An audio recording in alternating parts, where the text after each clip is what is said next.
Action. Welcome to another episode of Hold the Bridge. I'm Graham Eldred. I'm Brad Harmsworth. This is where we hold the bridge. This is where we hold the bridge. That's right.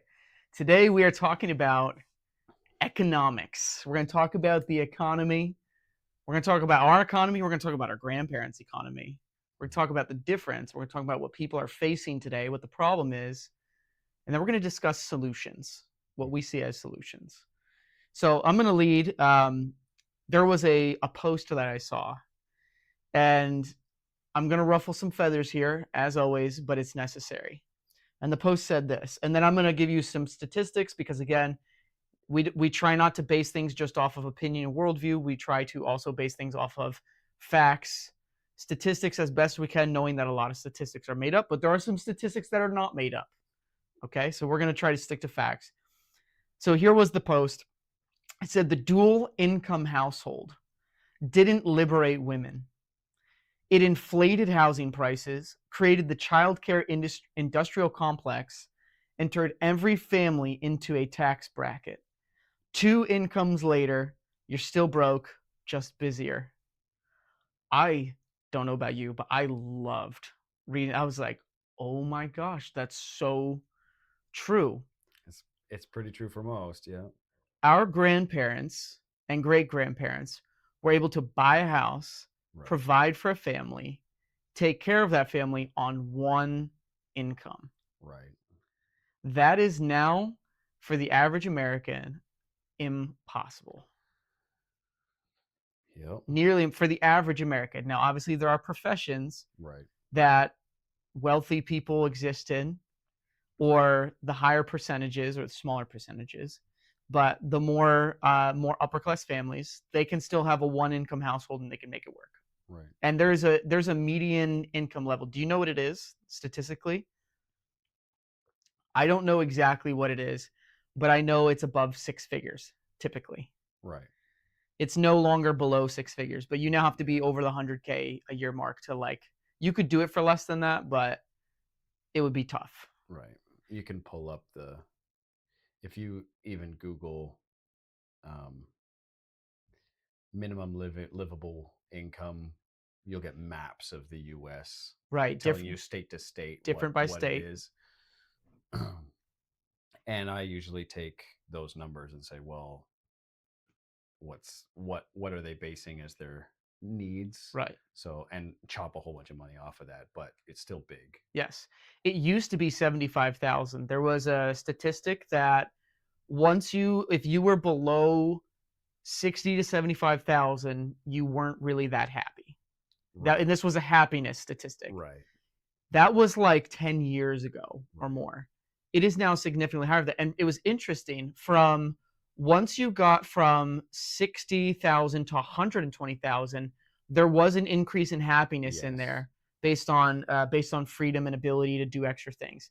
Once you got above 120,000, from there to in the millions, no change effect of happiness. Crazy statistic. And it like that was I think that was one of the coolest statistics that I ever heard based on that. But I've got some other statistics for you guys that we're going to cover that it might show you a little bit about what's going on. So we're going to go through this. Housing and the cost of living. In 1965, the median family income was equal to about 35% of the cost of a new home.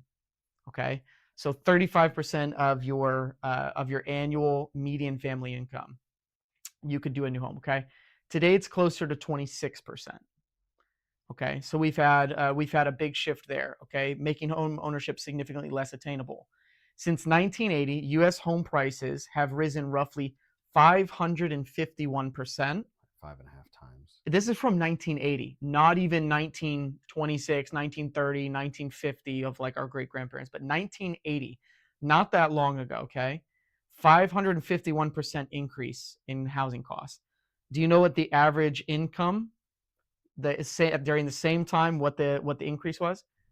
Only 373%. 3.75 times. Yeah. So see, it's almost twice as much, rising twice as fast as what the income is, the cost of things. The national home price to income ratio has climbed from about 3.6 times the income in 1980 to roughly 5.1 times the income today. So over 5 times your annual income is the average cost of a house, which means you work for 5 years and all you do is put it into your mortgage and your house still would not be paid off. Right. Okay. And that's without anything else. More than 75% of homes on the market are unaffordable for the typical American household. So right now, you can't afford 75% of the homes that are on the market, Right. which only leaves 25%. In major metro areas, the average housing payment now consumes nearly 45% of the household income, far above the traditional 30% of affordability guideline.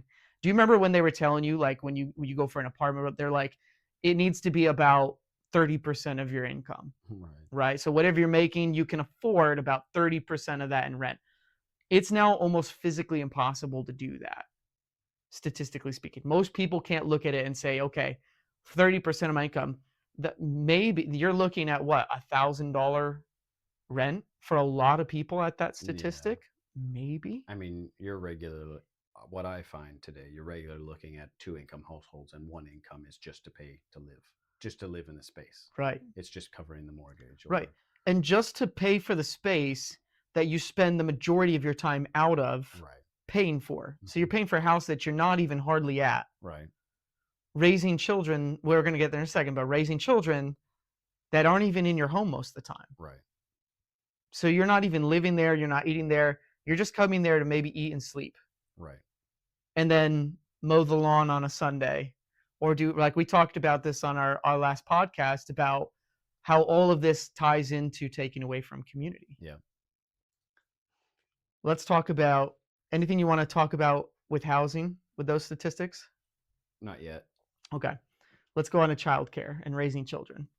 The average cost to raise one child to age 18 now, do you know what it costs to get them from born to college? When I was in school, the number was $1 million.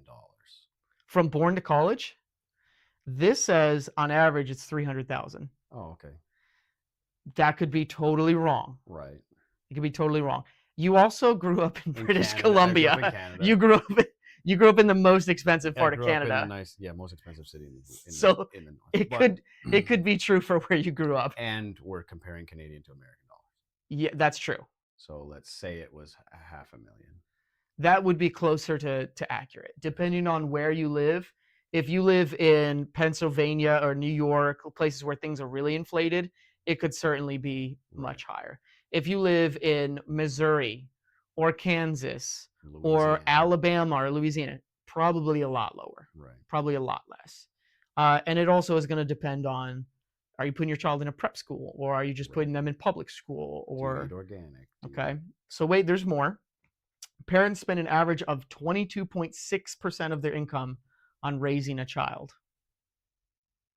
So almost a quarter of their income. Yeah. Out of every dollar you make, almost 25 cents goes just to raising a child. That's one child. We're not talking about 2, 3, 4 children, right? I'm sure there's economy of scale to how many children you have, okay? But still, for those of you, if you don't know what I mean by economies of scale, it means the more you have of something, you can buy in bulk, you can do things where it doesn't cost, 22 cents on every dollar for raising a child. It could become 21 cents, 20 cents, 15 cents based on economies of scale, that kind of thing. American families commonly spend 8 to 16% of the income on childcare. Right. For one child. I know families where one parent works and it barely covers childcare. Just them working, one parent covers childcare. When you look at that, it doesn't make sense for you to be out of the home working at that point. It makes sense to be home, cook your own meals, take care of the child, versus paying someone else to raise your child so you can go work. It just doesn't make sense to me. A household with one infant often spends around 15% of total income on daycare alone.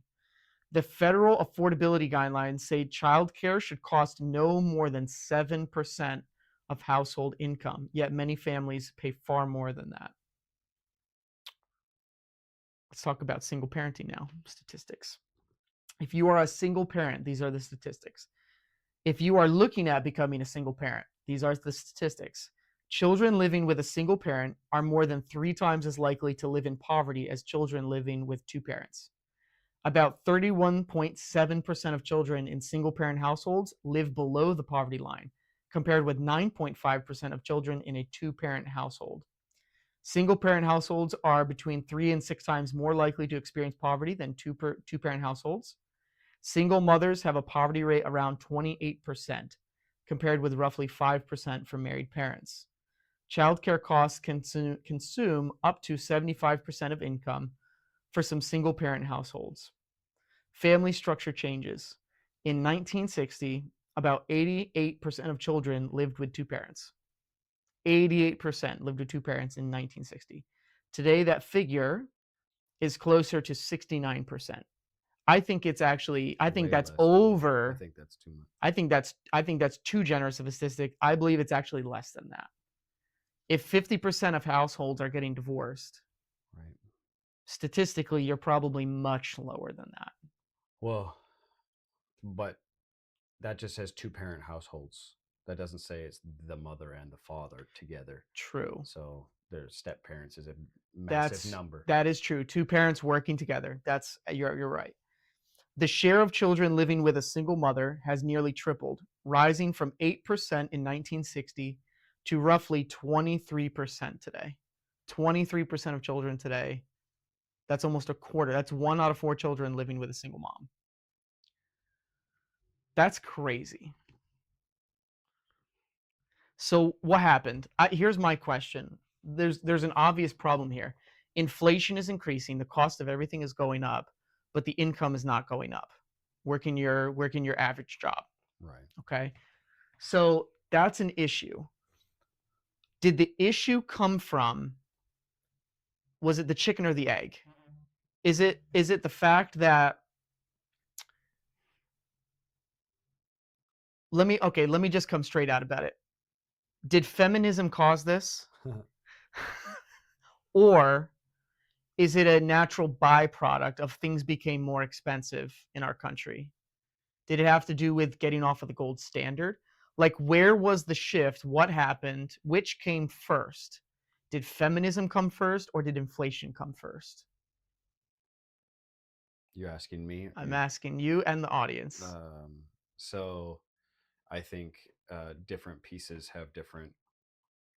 No, the feminist independence movement, which is what I'll call it, not feminism. There's pieces of feminism that are very good, actually, but the feminist independence movement, which has created a lot of issues, in my opinion, did not create inflation. Inflation existed anyway, but putting more people into the workplace, in my opinion, allowed them to increase the speed at which inflation is, because inflation Right. is a tool to create wealth for the extremely wealthy. Right.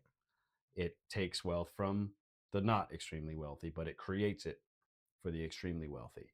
And so with everybody working, it allowed them to increase the speed of it. Right. That's my opinion. What's the time? So let's look at a timeline real quick. So when did women start joining the workplace? Like really start joining the workplace? During the war. World War II? I don't remember.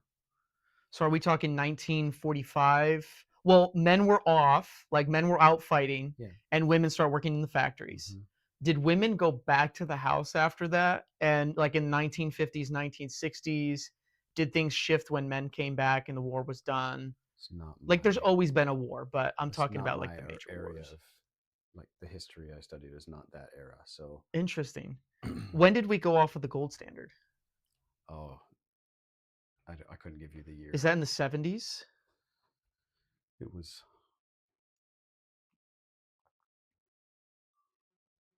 that allowed them to create inflation. Right.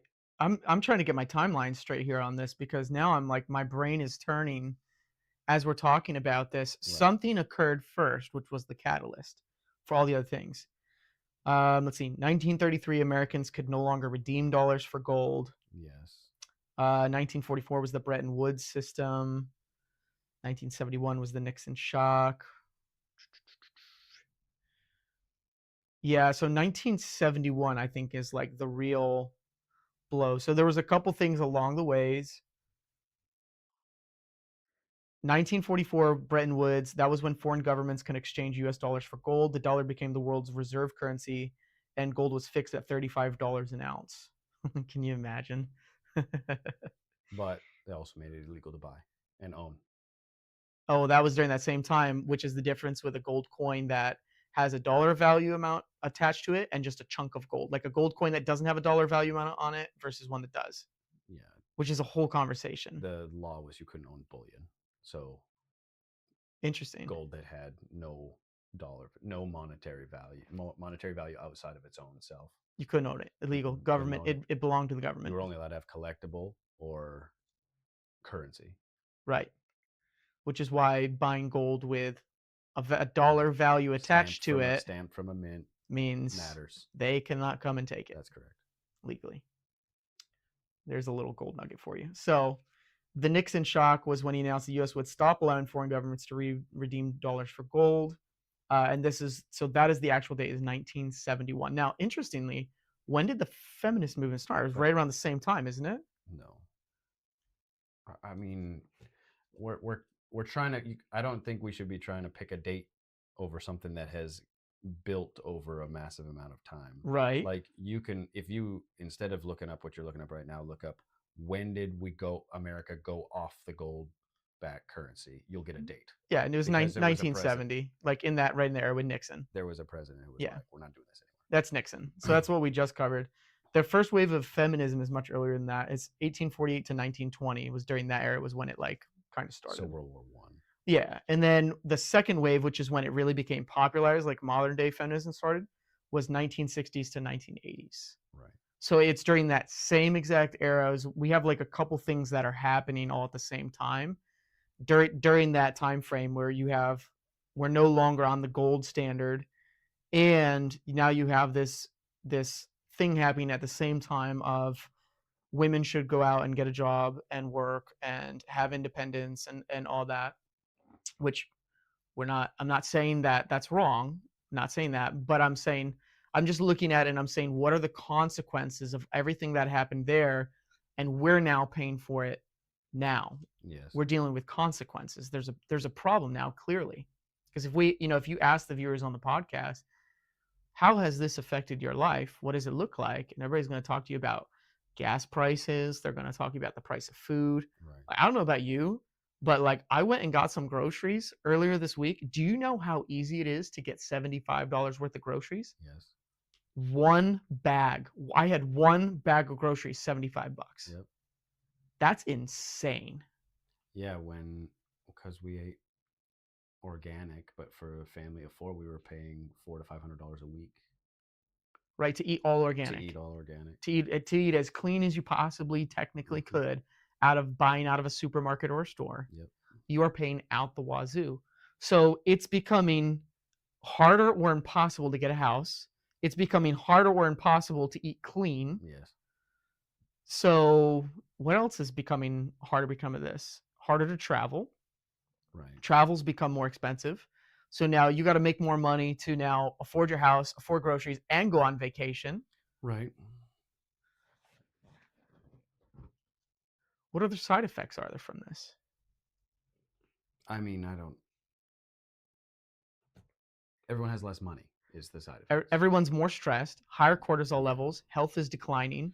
Yeah, but I think the real issue is not actually the pieces we've been talking about so far. The real issue is we've been encouraged to trade long-term thinking and planning for short-term comfort. Ah, right. That's we'll send the women to work because that will feed the need for you to be independent, right? We've been taught that this is I'm not assuming anything about any individual, but in general, we're going to teach you that it's not okay for you to be the homemaker, that's not enough for you, that right. why that's a lower level of, we're going to teach you that that's a lower level of power, and now things are in imbalance. We're going to make you discontent, and then we're going to give you the opportunity to go work to make things more equal. But that's just a trade of, we used to think like our grandparents and great grandparents, the thought of, well, yeah, I'm going to buy this house, but it's not the house I get to live in. It's not for me. Right. Because it's still going to be here and exist and be used after I'm gone by the family. Hmm. Now it's go get a house for me. And when I die and my kids sell the house, they're going to split the money that's made from the house so that they can put it into their own house and their own house and their own house if I got 3 kids, so that they can have their own house. And it's one generation thinking. We've been shifted to one Hmm. generation thinking. I'm gonna play devil's advocate for a second. Go for it. If I was the wealthy elite, and I'm talking about those that run the world, Yeah. okay, the ones that really do. If I wanted to create a system, knowing that what makes me money is inflation, Right. if I make money off of inflation and I need employees for my corporation, Right. what would I do? I would create a two household income system Yeah. where both people go to work.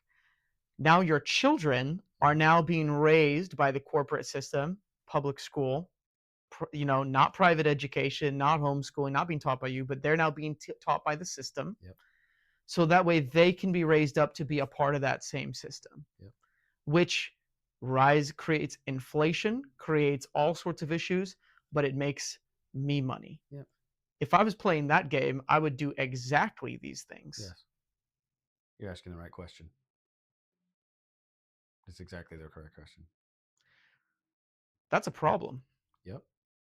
I mean, if you you've read Sun Tzu, The Art of War, Most of it. understanding your enemy, Yes. know thy enemy, Yeah. right? So let's just say it's not the enemy, but it's the opposing team, and they have an agenda, and there's a clear playbook of what they're doing Right. to create an agenda and create a problem. What would be the solutions to these problems? I'm going to go back to what I just said, and that's the super elite think in terms of 500 years, 1,000 years. Right. That's their plans. They're not thinking about the weekend. No, what do we want for our family 1,000 years from now? Right. What sacrifices do we have to make in order to get it? Mm. Right. And the only way they can get there is if everybody whose money they're getting only thinks single generation or 2 generations. If they think shorter term than that, you win in the long run. Mm. I can outmaneuver you if you're playing checkers on a chessboard Mm-hmm. every time. There's nothing you can do, because even if you are smart enough to see what's going on and start making moves to counteract it, I just have to wait till you're dead and retrain your grandchildren. Right. That's it. I just have to get them into the debt-based economy, using it the way everybody else does. I just have to get them into the education system. I just have to get them into the medical system. I just have to get them thinking that the sun is what gives you cancer, and all the things that we're all just led to believe. I don't need. You can oppose me all you want. Don't eat meat. It's very bad for you. Right. Meat harms our environment. Cows are bad for the Don't go environment. out in the sun. Exactly. Right. Right. Germs are bad and all the things, But it's so your question was like, what can we do about it? And the only thing I know to do about it is to steer our families towards long-term thinking. So first step is Romans 12:2 in the Bible. Be transformed by the renewing of your mind. Right. You got to change the way you think first of all. Exactly. Stop thinking about just you and start thinking about, how am I setting up my family 200 years from now to play this game in a different way. And man, people are not going to like hearing this. That means that I might have to live a lower than average lifestyle. I might have to, in order to turn it around for my family so that they don't have to. I am probably going to have to make choices that mean I don't get to live as high as I want to. Now, that's not counting the fact that I could go and create a massive business and become a millionaire or a billionaire. That I'm talking most families who won't do that. The only way to start turning the ship is to be like, okay, well, I am going to live poor or lack or whatever the term is that you want to use, I'm going to have to make the sacrifices so that my children have to make less sacrifices, so that my grandchildren make even less until we're on the other path. Mm. Because, Perpetual wealth, which yes, there's an absolute system for how to do that. right? Because Hmm. it has to start somewhere. And most people are sitting there being like, well, my parents didn't give me that, or my grandparents didn't give me True. that. So I'm not going to either, because I want my comforts now. That is how most of us live. I want my comforts now. Never realizing that if my great grandparents had seen this, if they'd read The Fourth Turning, or um oh shoot, I lost it. George Orwell's Animal Farm. Right. Or the 48 Laws of Power, Mm. or like if they had realized and said, okay, well, we're going to make the sacrifices to turn the ship, that you and I today would be living very different lives. Right. Lives where money is not something we even have to think about, Uh, other than how do we massively increase the right. billions we already have. Well, I can tell you something went wrong in my family line because like 8 to 11 generations ago, my like great great great great grandfather owned the fleet of ships that like the Queen of England hired him to go defeat the Spanish Armada. Right. Okay. So somewhere along the NBA, like we had barons and like there's like a ton of wealth in my family history.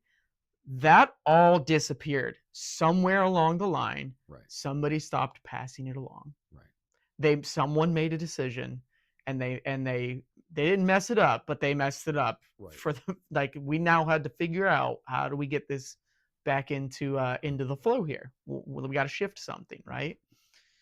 So it starts with changing your mind. Yeah. But then like you need real skill sets on, Yep. well, what do I do? What are the skill sets that you're now working on? And I don't know if you want to plug this a little bit, but let's talk about like, so what can people do? First thing is change the way you're thinking. Stop First, you thinking need about you you. need a different vision. That's You need a correct. different vision, Yep. because whatever your vision is, like if this is your vision, that's the port that you've set your sails to catch the wind to head towards that port. So the Right. first thing is you need a different vision for your life. Yep. Change the vision for your life, period. And after that, you need the tools to get there. Now you need the tools to get there. Yes. So this is where, like, if people don't have the tools, you have to pay somebody to go and get the tools. Yep. Some of it you can get on YouTube. You can go on there for free and It's- stumble upon it. It's going to cost you time and or money. It's going to be a say sacrifice. time or money. It's It's going to be a sacrifice. sacrifice. Of time or money. Money shortens time. Right. You don't need to spend money to learn the skills. You don't need to spend a dime to learn the skills or create the tools needed. You do not need to spend a dime, but it will probably take, or could easily take, your entire life worth of time to build what you need to build, so that your children keep the ship going in the direction you're turning it, or keep turning it, so that your grandchildren keep. It will cost you time. It will cost you time. Money shortens time. True. The more money you have, the faster you can The get to a faster you can get destination. to- yes. 100% agree Yes. with that. Yep. Yep. Time and time again, you see that. Interesting. So, how deep should we go into discussion on solutions today? Because the problems are pretty self-evident. Yes. I don't think we need to spend much time. We already talked about statistics. We've looked at a lot of the problems Right. that are going on. But I think before then we should talk about hope, because Oh yeah, the because it sounds reason- hopeless. It's right. And why would I bother even trying if it's not going to work? Mm-hmm. Or if I'm going to succeed, but my children will never continue it. They're already Mm-hmm. grown, or whatever it is. And so I think the first thing we should talk about is the fact that it is possible, Yes, right? Like it's possible to get out of the rat race. absolutely. It's possible to get out of the rat race. It's possible to change an entire family's thinking, starting with one person. Man, I remember I've been kind of the black sheep of the family for a while. Me too. That's And good. I'm the one who has been the conspiracy theorist. Mhm. I'm the one who has been warning everybody about war and teaching people how to prep. And my family for a lot of years was kind of like, my impression of what it was like, yeah, that's Brad. He's a little bit crazy. He's kind of on his own thing, and don't get him started talking about that. You know, that's the kind of stuff that would go on. And then COVID happened. And all of a sudden my family's reaching out from all over the place to ask me questions, Right. to be like, what should I do here? What do you think is going to happen from here? What excuse me. You know, and I say that as an indication that possibly one person in the family, being me, thought different. Now, big portions of my family and extended family think different now. They think Mm-hmm. similarly to I do, right? Because one person started thinking differently, wasn't afraid to talk about it, wasn't afraid to start making plans and using the skills in that direction for himself and his own family, his own immediate family. Mm-hmm. And all of a sudden, you start changing the circle. The circle starts changing. Why? Evidence starts showing up. Oh, maybe he's not crazy. Oh, well, Brad did kind of talk about that a few years ago. I just thought it was nuts, you know? And I'm just one example. I Mm-hmm. mean, you think the wealthy elite, it started with one person. The families that run this world, it didn't start with a whole bunch of them. No, it started with one person being like, hey, what if we decided we wanted to own all of the natural resources in the West? Or control it. It's a big vision. Own is the wrong term. Control it. Mm. You know? It's a big How vision. would we do that? How much time would it take us? Because it won't happen in my lifetime, but what do I need to do so that we can start doing that? Mm-hmm. You know? Oh, well, we're going to need a different education system. Oh, we're going to need people sick. Oh, there's too many people. How are we going to handle that? No, we're not going to talk about that. Oh boy. Right? Canceled Like, immediately. right? It started with one person. Right. And yeah, if you start doing the studying, you discover that they have stuff put in place to try and keep other families from that. The biggest opponent to this way of thinking is the fact that there's people with a lot of power and a lot of resources who have created automatic systems all around us every day to keep us from thinking that way. Designed to program you Yep. to stay in the rat race. Yep. That's the biggest thing opposing us. Yeah. So there's hope though. This is possible Yeah. for in one generation. You can get, like, in this lifetime, if you're listening to this, you can get out of the rat race. Yes. You can. You can start the ship steering because sorry, I'm not you're yes, you're totally correct. But that's still one generation thinking. Right. Like I want to be getting out of this level of rat race that most of us are in, Mm-hmm. so that my children can be getting out of that level of rat race. Right. So that my grandchildren can be getting out of that level of rat race. Right. Like it's yes, I can start the ship turning. Mm-hmm. That's what I And can live a do. good life. Yes. And not have to deal with the stresses that everybody else is dealing with. Yes. 100%. Right. But the vision doesn't stop there. No. If your vision stops there, it tends to stop with you. And how often do we see that, you know, grandpa amasses a fortune, dad works on it, and grandchild squanders it, Right? because the knowledge to handle the system and the vision was not passed on. Right. That's where you get the terms trust fund babies, Right. that go and they're just blowing the wealth because the knowledge wasn't passed on. So you have to have a vision, you have to have systems, and you have to pass on the skills to do what you did. And if you don't have them, you got to go and get them. Right. And working the 9 to 5 is not going to cut it necessarily. It can, but it only can give you the dry powder that needs to go towards something else, which is a separate skill set. Right. You have to learn additional skill sets in order to get out. Right. You can't do it on just your one skill set. No. There has to be additional understanding ideologies of what to do in order to move things forward. Right. And get out. There's a game I recommend everybody goes and plays this game, and that's Cash Flow. Robert Kiyosaki. Right. Fantastic game that will teach you the whole idea is to get out of the rat race. And how quickly can you do it? Which means how fast can you get to where your passive income is greater than your actual needs. Right. So your monthly needs, your passive income is greater than that. That is technically where you're out of the rat race. But that still doesn't get you to the place where now you're moving generations forward. Right. That's just now you have some freedom, right?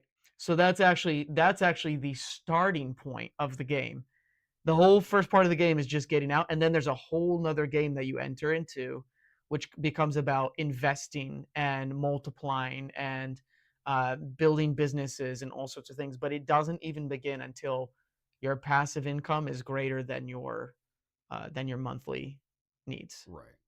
That's the actual starting point. You have to have additional skills to get there and do that.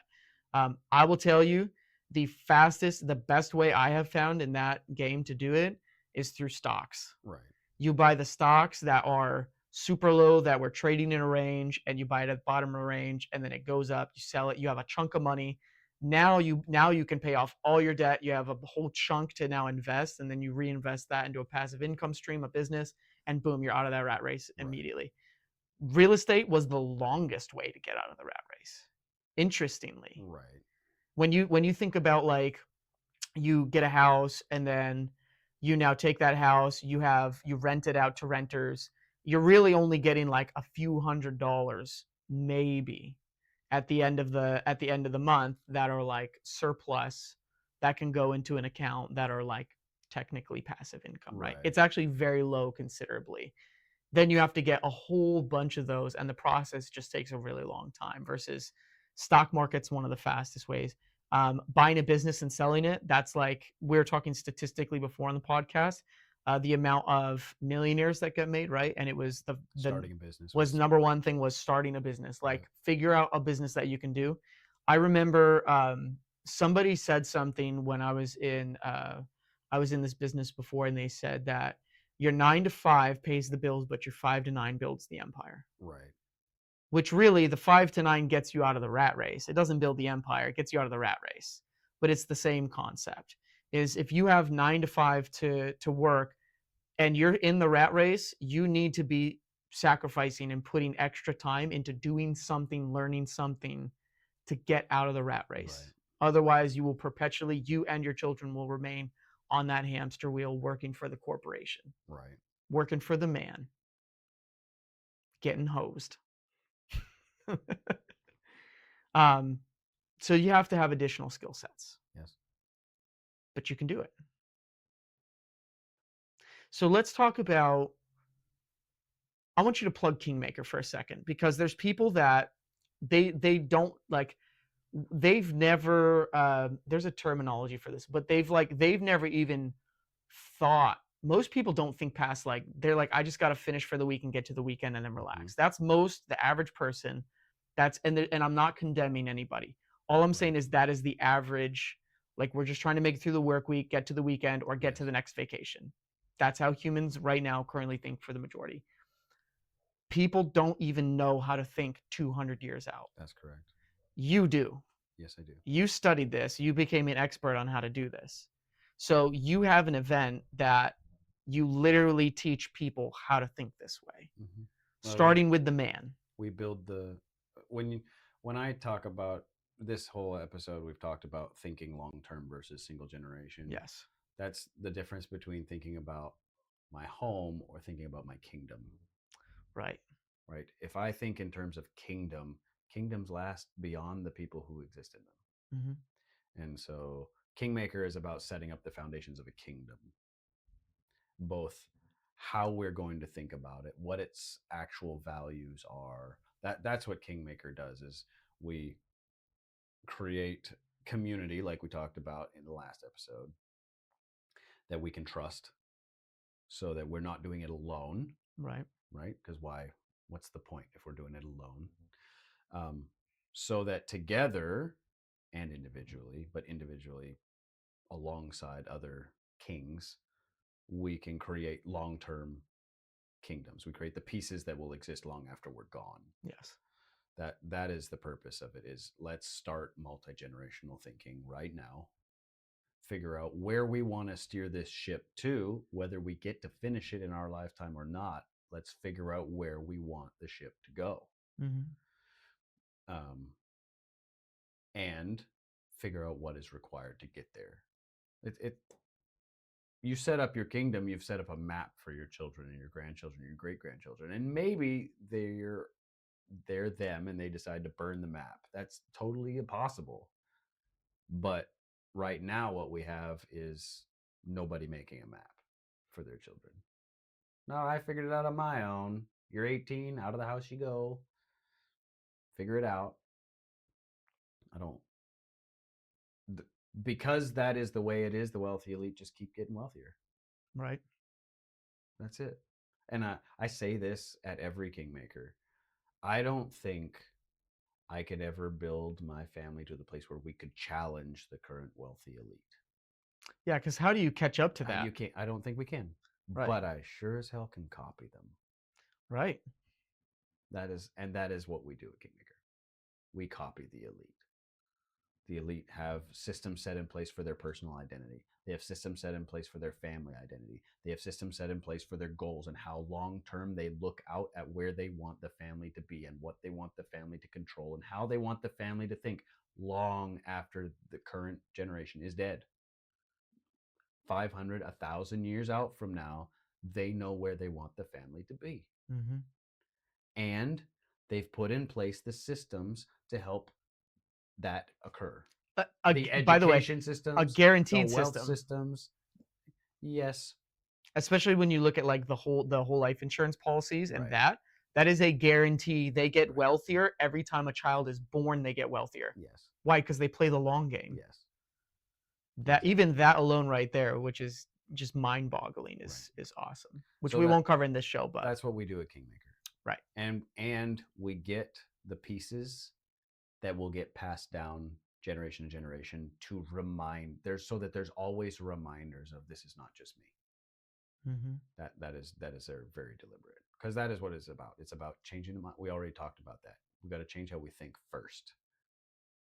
We change how we think first. Kingmaker doesn't help. Well, that's not true. I won't say that. Never mind. Ignore it. Ignore what I was about to say. As a man thinks in his heart, so is he. Yep. So the way that you think is going to affect what you say. What you say is going to steer the rudder of the ship, Yep. right? So it all starts with the thinking first. So you Yep. need to learn to think differently. Yep. So if you're tired of thinking in a way that keeps you stuck and you don't want your children to be stuck and your grandchildren to be stuck, sign up for Kingmaker. Click the link below this video somewhere and sign up for Kingmaker. Understand that you are making a sacrifice so that way your children and your children's children can live a better life. And you can create a better future for your future generations, which if you consider yourself a righteous man, according to the Bible, it says a righteous man considers his children's children. Now that doesn't mean you stop thinking about third or fourth down the line, Right. but it sets the precedence of what a righteous man does do. So click the link, check out Pathfinder, or yeah, check out Pathfinder, check out Kingmaker, Right. So I'm in and a get to an event. I'm learning some new stuff right now towards the freedom of my future generations. Oh, tell me. And I can't talk about too much of it actually because there's a lot of NDAs and stuff involved. But it's around it's in the world of becoming a sovereign man. So Mm-hmm. not having to answer to the current government system. And we're not talking about any of that. But in that community, there's a lot of pressures and things that I disagree with. And the conversation has been through my mind that I haven't had to have yet, thankfully. But I'm prepared to have this conversation, and that's I am willing to be a slave for my entire life if it will ensure my children do not have to be. Mm, that's You big. understand? I am willing to be a slave for my entire life if doing that I can ensure that my children and their children and their children do not have to be slaves. Mm, Right? The sacrifice that I am willing to make. Kingmaker is for men who can say that. mm, Period. Because whatever we create, whatever we discover about ourselves and our future, it comes down to that. What sacrifices am I going to have to make as a man in order that my children do not have to make them. Right. Let me ask you this. There's a good portion of our audience that are single moms, no doubt. Right. So, do you do or are you going to be doing any events in the future for women? I keep getting asked to do a women's one, and I keep getting asked to do a couples one, and I very much would like to. Currently, I haven't figured out how to get around the inappropriateness of like, well, there's Brad and 10 single moms living in a cave in Arkansas for six Well, it's nights, probably gonna look right? different. Right, It's probably gonna look different or than the at some guy. fancy resort in the Rocky Mountain. Like, it doesn't Yeah, matter. It's still Brad Brad and his harem. and a bunch of Yeah, I single can see ladies. that going wrong. So, it's not that I don't have the value to give in that arena. I very much do. Right. I have There's a nothing. lot of women that also Yes. want to like, in fact, I know a lot of single moms that are like, I want to do better for my kids, Right. and they don't have the support of a man. Right. They deserve to know too. So do this.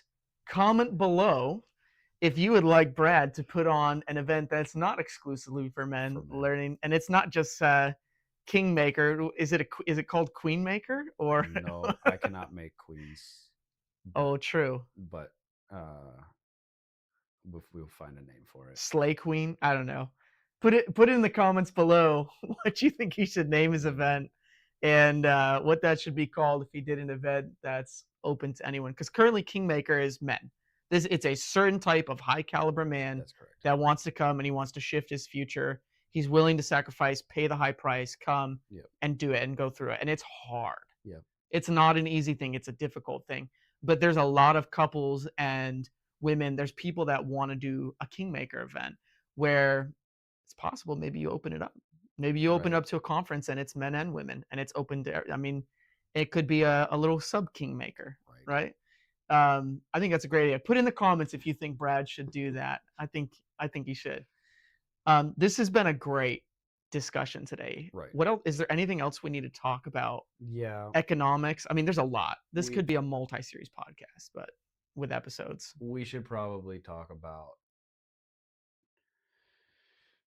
So the first stage is shift the mind, but the second stage is essentially build different wealth. Build different wealth, shift finances. Right. Let's Finances. go down the hot list of things to do. Right. First one, lower thy expenditures. If you've never read the book, The Richest Man in Babylon, Right. go read the book, The Richest Man in Babylon. Fantastic. Go read Cash Flow by Robert Kiyosaki. These are great books. Or Rich Dad Poor Dad. Rich Dad Poor Dad. Yep. I'm sorry, that's the book, not Cash Flow. Does he have a book called Cash Flow too? I don't know. Rich Dad Poor Dad. That's the book. Okay. Go read that by Robert Kiyosaki. There's Infinity Investing by Toby Mathis. There's Becoming Your Own Bank. There's Becoming Your Own Bank is a great That's one. a big one. That's a big one.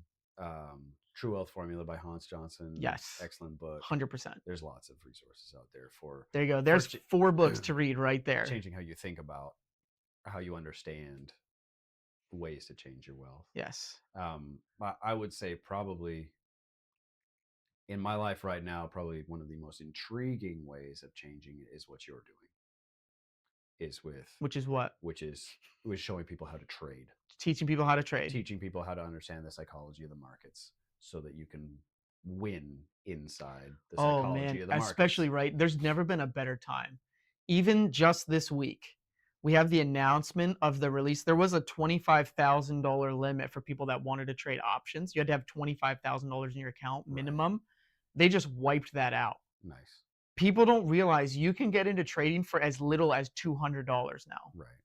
Like, it doesn't cost you very much to get access to capital to trade with. You don't need your own capital to trade. Right. You can trade with other people's capital and you share in the profits and you get the majority of the profits. Right. So there's never been a better time in the markets that it's been more available with more tools to help people succeed. Right. In the markets. Because I think one of the big challenges of today with making more money is it takes so much time to make the 9-to-5 income and still have a life and still be present for children and spouse and all this stuff, that finding something that I can do in an hour or 2 hours a day, or set alerts for, like I'm learning from you, Hmm. and just go look at it when the alerts come in. That's it. I don't have to be watching a screen all day or on the phone all day. That, in my opinion, is one of the more needed solutions of the day. Right. Is in order something I need something that will make me more income, that can make me a decent amount of money, like, because that's it. It can make me trading can make you a little, it can make you a ton, depending on how you do it, right? Hmm. That's what we're figuring Yeah, out there is no limit to it. in short amount of time. Very short amount of time um, once you get the skill set. right. And so that's where I think Pathfinder is one of the most needed solutions for this part of changing the direction of the ship. Yeah, obviously it's why I made it was because I believed it was the best solution for people to get out of the rat race. Right. I believed it to be the number one. You can go the traditional route, you can start your own business. Most businesses fail. Right. So you're dealing with that. But in the same token, most traders fail because they try to Right. do it on their own and they don't have a mentor. They make all the mistakes Right. and they keep making all mistakes and then they quit before they're successful.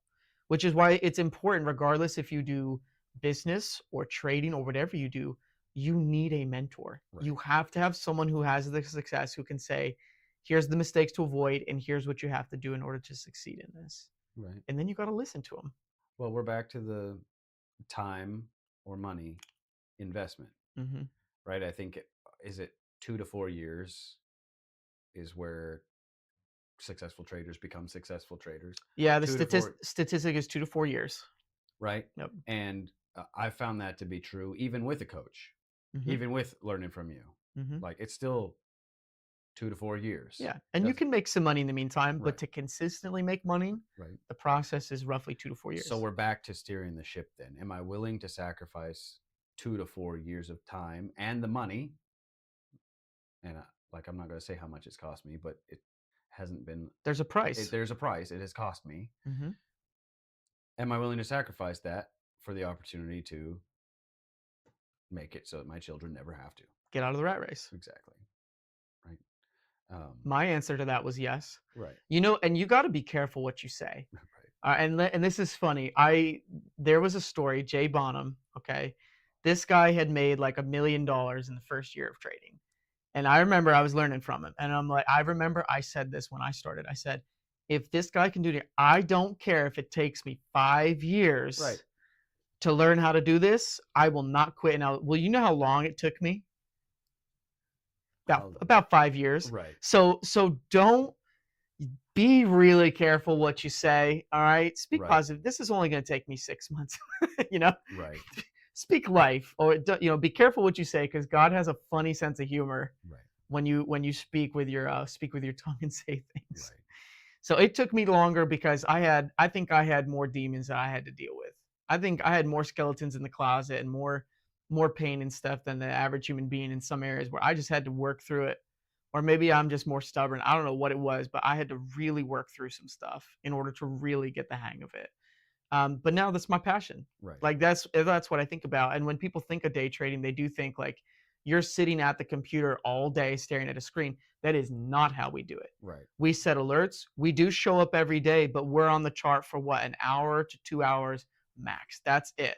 And that's me actively going through teaching and doing that kind of stuff. It can be managed in much less time than that. Right. You set alerts, set it and forget it and walk away. And you can, with statistical probability, move things forward and make money in the markets. Right. It all just becomes about, again, mastering the way you think, working on not avoiding pain because the human condition is to avoid pain. Right.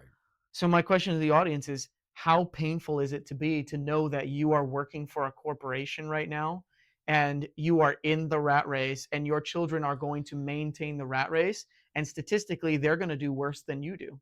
Right. Why? Because they've been programmed. It's becoming harder, not easier to get out.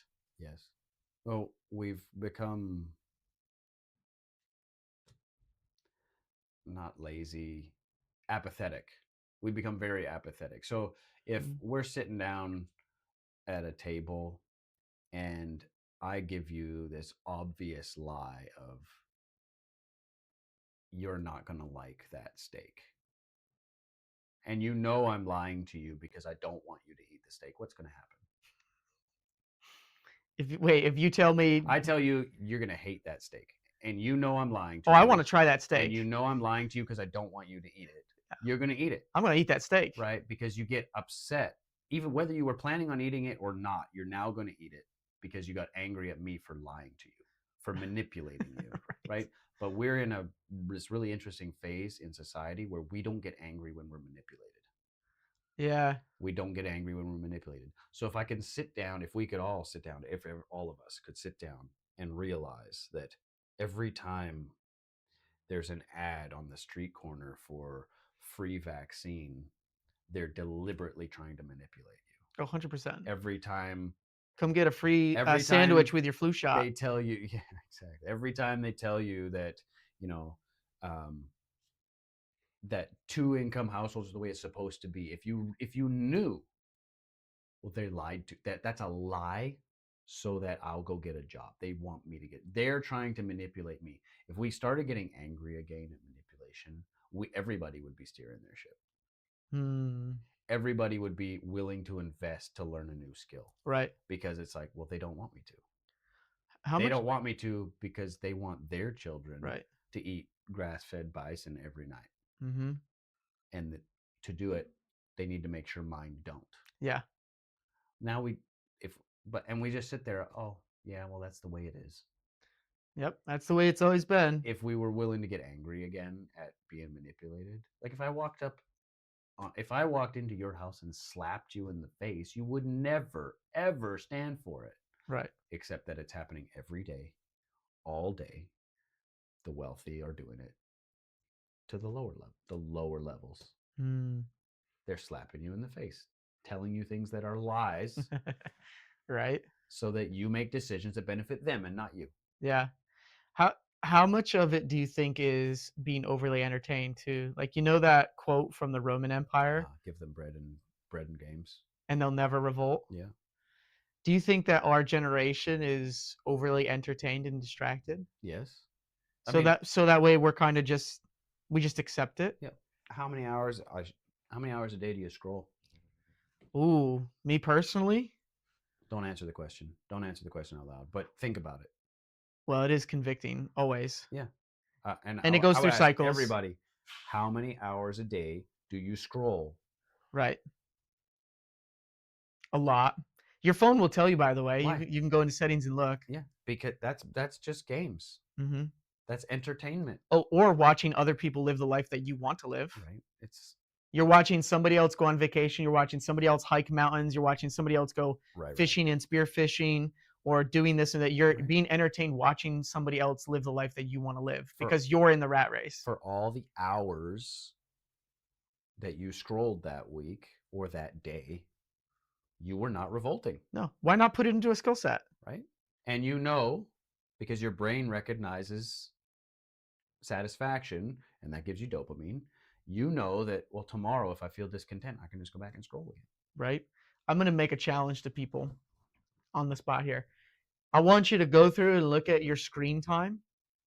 Okay. And the amount of screen time that you spend scrolling on social media, stuff like that.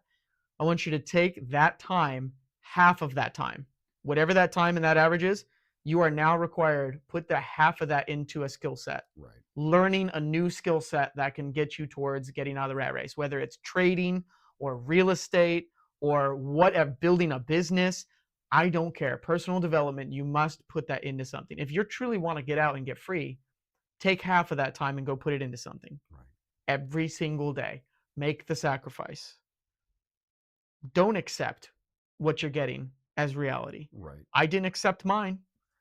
So I put in the effort to start making the changes to create something different. Right. And then now I'm in the process of, how do I start taking this vision that I had for my life, increase it, and then now do it for multiple generations? Yes.